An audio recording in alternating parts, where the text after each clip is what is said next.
Tamil menu சேனலிற்கு உங்கள் அனைவரையும் அன்போடு வரவேற்கிறேன். இன்னைக்கு நம்ம சேனல்ல எளிமையான zucchini பருப்பு கூட்டு எப்படி பண்ணலாம்னு பார்க்கலாம் வாங்க.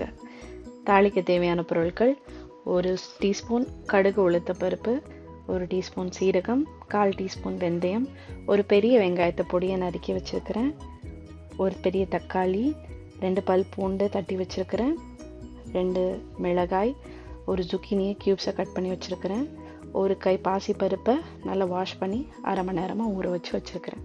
zucchiniன்றது தமிழில் சீமை சுரைக்காய்ங்க.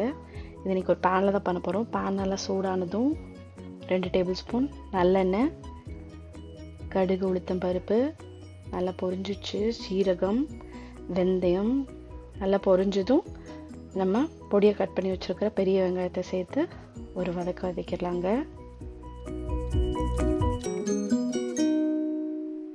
கலர்லாம் சேஞ்ச் ஆகணும்னு என்ன அவசியமும் இல்லை, ஜஸ்ட் மிக்ஸ் பண்ணுங்கள்.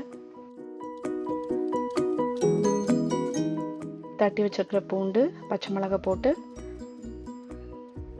ஒரு கிளறிக்கோங்க. பொடியாக நறுக்கி வச்சுருக்க தக்காளி அதையும் போட்டு ஒரு பரட்டிக்கோங்க. கட் பண்ணி வச்சுருக்கிற சீமை சுரைக்காய் போட்டு உப்பு, மஞ்சள் பொடி 1/4 டேபிள் ஸ்பூன், சாம்பார் பொடி ஒரு 1/2 டேபிள் ஸ்பூன் போட்டிருக்கிறேன், டீஸ்பூன். அது ஒரு நல்ல ஒரு டேஸ்ட் கொடுக்கும். ஆப்ஷனல் தான், வேணும்னா சேர்த்துக்கோங்க. பட் சாம்பார் பொடி போட்டால் நல்லாயிருக்கும், கொஞ்சம் காரமாக டேஸ்ட் நல்லாயிருக்கும். கழுவி வச்சிருக்க பருப்பையும் ஊற்றி தேவையான அளவு தண்ணி, நிறைய தண்ணி ஊற்றிடாதீங்க, கொஞ்சம் லேசாக குழுன்னு வர அளவுக்கு தண்ணி ஊற்றினா போதும். இது கூட்டாகவும் சாப்பிட்லாம், சாதத்துக்கு குழம்பு வச்சு கூட்டாகவும், இதையே குழம்பு மாதிரி சாதத்தில் போட்டு சாப்பிட்லாம். ஒரு 1/4 டீஸ்பூன் பெருங்காயத்தூளை ஆட் பண்ணிக்கோங்க.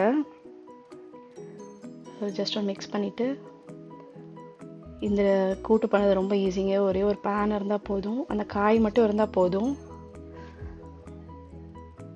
சீக்கிரமாக பண்ணிடலாம். மூடி போட்டு ஒரு 3 விசில் விட்டுட்டு திறந்து பார்த்தா பிரமாதமான பருப்பு கூட்டு தயார்.